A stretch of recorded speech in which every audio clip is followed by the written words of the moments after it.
Assalamualaikum warahmatullahi wabarakatuh. Kami dari kelompok 8 ingin mengerjakan soal UTS dari mata kuliah riset operasi lanjutan. Nama saya Febrian Chandra Wijaya. Nama saya Valin Nur Cahyo. Nama saya Clara Bella Adriana. Berikut ini saya Febrian akan menjelaskan soal E3 yaitu depot location.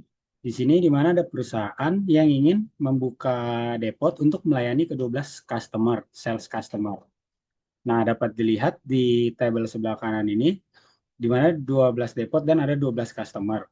Dan ada beberapa pasangan dari depot dan customer yang tak hingga, yang mana ini harus dilewati atau nilainya infinity. Lalu berikutnya di soal juga dijelaskan pada tabel 10.4 fixed cost dan capacity dari depotnya itu. Berikut ini adalah cost dari setiap depot dari 1 sampai 12 dan di bawahnya ada kapasitas yang dapat ditampung dari setiap depot. Lalu pada tabel 10.5 demand data ini adalah demand para customer terhadap perusahaan. Seperti ini. Selanjutnya lanjut ke bagian set dan notasi. Di sini ada dua, yaitu D atau depot, range-nya 1 sampai 12, lalu ada customer di C, yaitu 1 sampai 12. Lalu ada parameter dan notasi. FD atau fixed cost depot, di sini dalam euro, lalu ada kapasitas depot dalam ton, lalu ada demand customer dalam berat ton juga, lalu ada CDC, yaitu biaya pelayanan penuh demand customer sampai depot. Lalu ada kombinasi yang tidak diizinkan antara customer dan depot yang diberikan label bertanda tak hingga. Lalu berikutnya saya akan menjelaskan terkait decision variable.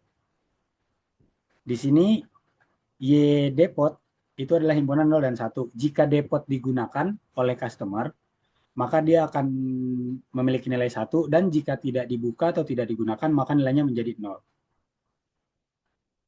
Lalu berikutnya ada XDC, lebih besar dari 0, yaitu kumpulan demand customer yang dipasok oleh depot, yang mana setiap depot yang ada, yang dimiliki oleh perusahaan harus memasok customer, minimal 1 dan boleh lebih dari 1. Lalu berikutnya adalah objective function dan mathematical formula, yaitu untuk meminimalkan total biaya yang dikeluarkan oleh perusahaan. Di sini terdapat dua cara, yaitu customer hanya meminjam depot sebagai tempat penyimpanan atau customer juga meminta depot sebagai tempat yang menyediakan barang untuk customer.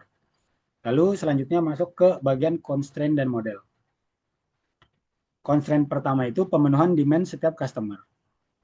Di sini dapat dilihat di mana setiap depot itu memiliki variabel unit ton, lalu ada kendalanya masing-masing, yaitu demand customer dan kapasitasnya, yaitu kapasitas depot.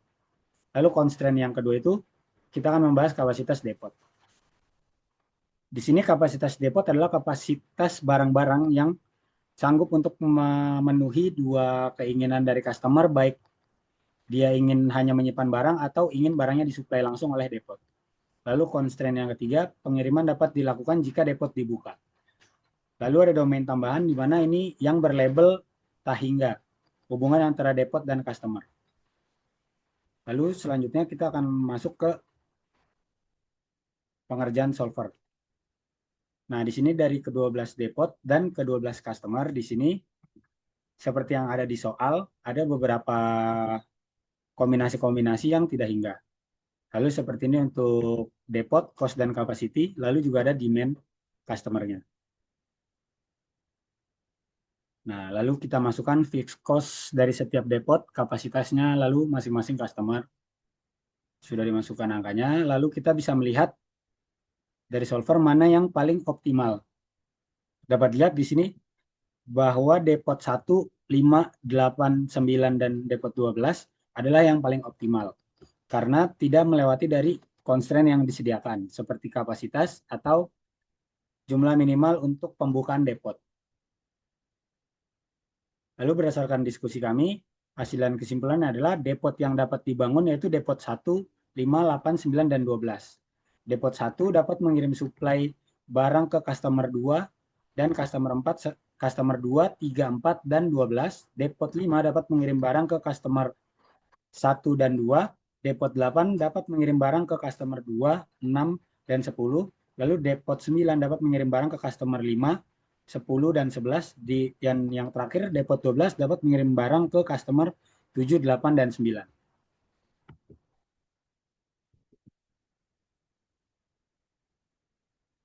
Ya, terima kasih. Selanjutnya saya akan menjelaskan scheduling nurse.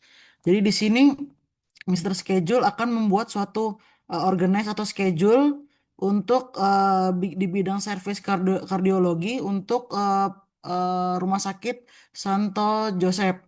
Nah, terus dalam bekerja dia memiliki 12 periode dalam tiap 2 jam dan personil akan membutuhkan tiap dari periode ter periode. Nah, di sini ada 12 periode yang terdiri dari 0 sampai 11.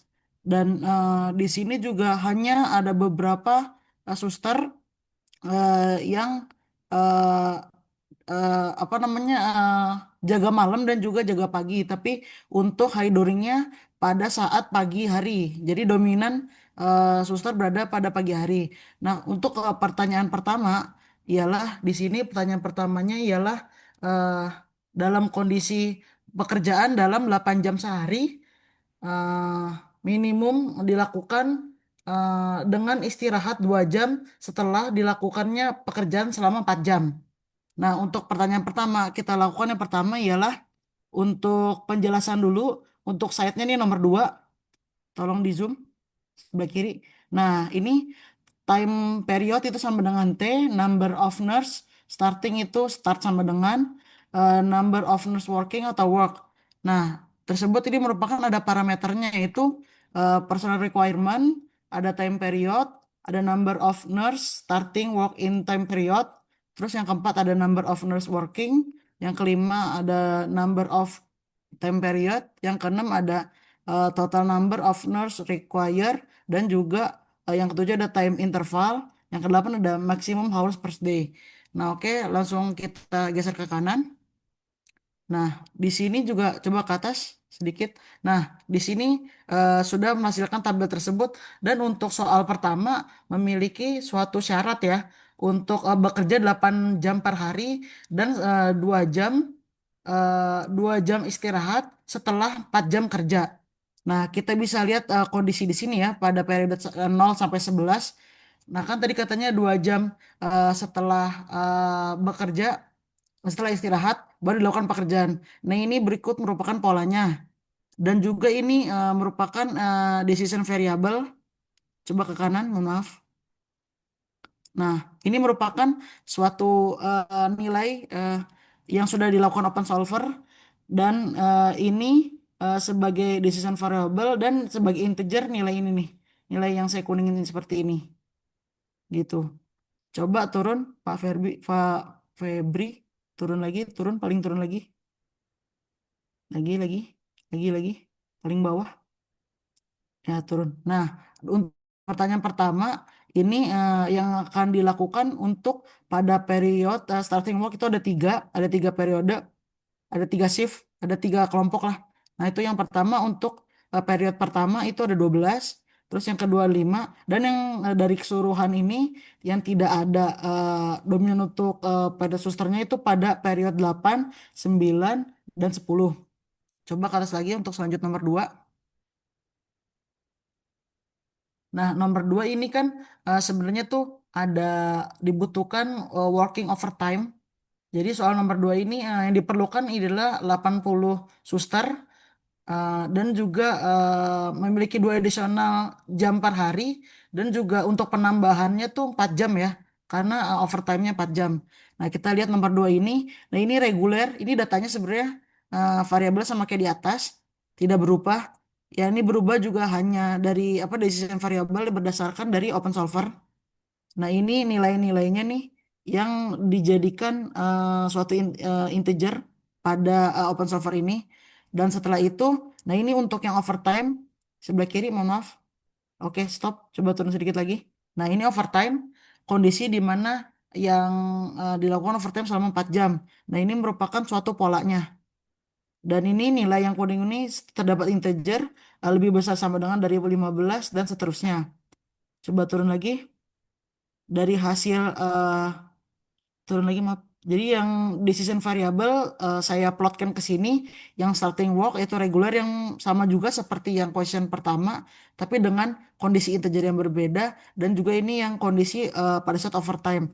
Nah, kini saya bisa kelihatan untuk pada periode ini ya 0, 1, 2, 3 ini tidak mengalami dilakukan overtime dan juga untuk periode 7, 8, 9, dan 10 tidak dilakukannya period. Begitu hasil dari scheduling nurse. Ya, terima kasih. Baik, terima kasih.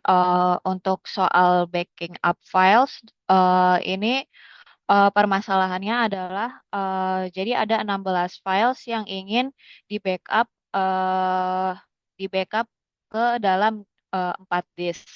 4 disk ini memiliki kapasitas 1,44 megabyte. Untuk 16 files itu sendiri terdiri apa namanya ada beberapa size yang bermacam-macam yaitu 46 kilobyte sampai dengan 885 kilobyte. Di sini kita diminta untuk memaksimalkan jumlah disk yang untuk membackup 16 files ini. Jadi di dalam disk ini tidak boleh ada duplicate files yang 16 tadi. Untuk set dan notasinya, X sama dengan jumlah file yang akan disimpan, yaitu X1 sampai dengan X16. Untuk Y, yaitu disk yang digunakan untuk menyimpan file. N adalah jumlah yang akan digunakan. Sehingga Y1 sampai dengan YN, karena kita belum tahu jumlah disk yang akan kita pakai. Untuk S, XI, yaitu ukuran file ke I dalam kilobyte dengan I himpunan X. CY, yaitu kapasitas setiap disk dalam kilobyte. CY sama dengan 1440 kilobyte. Untuk XIJ, yaitu variabel biner yang menunjukkan file XI dimasukkan ke dalam disk YJ. XIJ yaitu sama dengan 1, XI dimasukkan ke dalam disk YJ, 0, 0 untuk XI tidak dimasukkan ke dalam disk YJ. Untuk parameter dan notasinya, ukuran file yaitu ukuran file sama dengan ukuran dari file XI dalam kilobyte. Sebagai contoh, X1 sama dengan 46 dan seterusnya sampai dengan X16 yaitu 851. Untuk I himpunan X sama dengan X1 sampai dengan X16 set dari semua file yang akan disimpan. Untuk CY yaitu 1440 kilobyte yaitu kapasitas maksimal dari setiap disk. Kemudian yang ketiga yaitu jumlah disk N. N adalah jumlah disk yang digunakan untuk menyimpan file. N akan dihitung berdasarkan kebutuhan, yaitu minimal penggunaan jumlah disk. Untuk decision variables-nya, XIJ yaitu variabel biner yang menunjukkan apakah file XI disalin ke dalam disk YJ. Untuk YJ yaitu variabel biner yang menunjukkan disk YJ digunakan atau tidak, yaitu jumlah file yang ada di dalam setiap disk YJ. Untuk objektifnya yaitu untuk meminimalkan jumlah disk yang dipakai. YJ adalah variabel yang digunakan untuk menunjukkan penggunaan disk J untuk meminimalkan jumlah disk yang digunakan. Sehingga kita mendapatkan constraint-nya yaitu constraint yang pertama setiap item yang dimasukkan ke dalam disk. Constraint yang kedua ya itu ya. Oke. Untuk constraint yang kedua yaitu kapasitas disk itu setiap disknya yaitu 1440 kilobyte. Kemudian yang constraint yang ketiga yaitu penggunaan disk J. Sebuah disk J akan digunakan jika ada minimal satu file di dalamnya. Jadi kalau misalkan tidak ada file, maka tidak digunakan atau sama dengan nol. Yang biru, ya, YJ. Kemudian constraint yang terakhir, binarisasi variabel. Variabel X, Y, J, dan YJ bernilai 1 atau 0. Di sini kita akan mencari jumlah disk yang akan dipakai.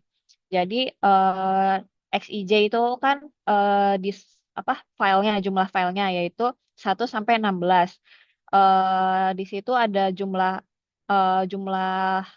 masing-masing size per file ke 16 file tersebut. Nah, dalam file-file ini harus dimasukin ke dalam salah satu disk. Jadi kalau misalkan file satu sudah dimasukkan ke disk pertama, maka di disk berikutnya harus nol karena tidak boleh duplikat.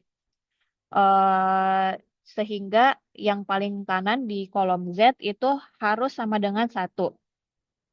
Dan juga dalam satu disk itu tidak boleh melebihi 1440 karena itu adalah jumlah maksimal kapasitas dalam satu disk. Sehingga bisa dilihat bahwa itu kita memakai 3 disk untuk maksimal apa eh, nilai optimumnya adalah kita memakai 3 disk gitu. Oke, paling bawah hasilnya. Untuk caranya dulu dari solvernya. Ini eh, pada solvernya. Jadi untuk yang foto pertama yaitu kita memasukkan constraint 1, sedangkan untuk yang di foto kedua kita memasukkan constraint kedua dan ketiga. Untuk yang pertama kita pakai solving methodnya yaitu GRG nonlinear, sedangkan untuk yang kedua kita juga memakai GRG nonlinear. Setelah kita menginput constraint-nya, kita pencet solve sehingga hasilnya seperti ini, paling bawah. Ya, jumlah disknya yaitu yang kita pakai ada 3 dan setiap disknya tidak lebih dari 1440. Dan setiap file tidak terduplikat ke disk-disk yang lain. Seperti itu. Terima kasih. Dari kami, ya.